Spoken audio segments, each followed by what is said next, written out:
15 jours, c'est le délai que les forces de défense et de sécurité ont pour proposer un plan d'action de grande envergure contre l'insécurité au Burkina Faso. Le ministre en charge de la sécurité, Simon Compaoré, a passé le message aux forces de défense et de sécurité de la région du Centre-Est. Objectif affiché, nettoyer toutes les poches d'insécurité de cette région frontalière avec le Togo et le Ghana. Le point de la rencontre avec Salifou Belem et Jacques Lamissa Tarpaka. La guerre est ouverte, toutes les poches d'insécurité dans la région du Centre-Est seront nettoyées.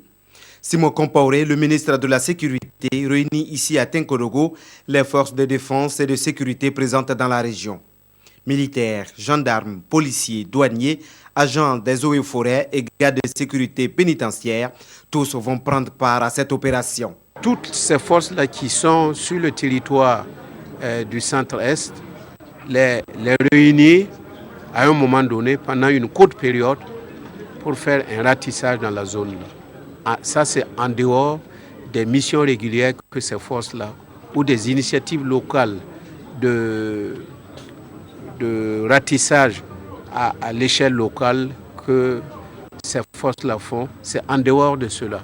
Ça, c'est une grosse opération qu'on a décidé de mener et pour que la population sente effectivement qu'on est là, qu'on veille au grain et qu'elles peuvent compter sur ces forces de défense et de sécurité. La particularité de cette action est la mutualisation des forces.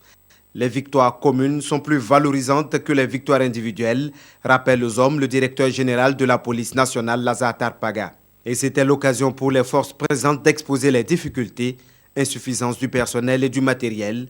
Le ministre de la Sécurité en prend bien note. Le gouvernement s'emploie pour que toutes les initiatives qui peuvent être développées en la matière, nous puissions le faire pour pouvoir petit à petit doter ces forces de défense et de sécurité en moyens roulants, en moyens de défense pour les permettre d'assumer au mieux leur mission.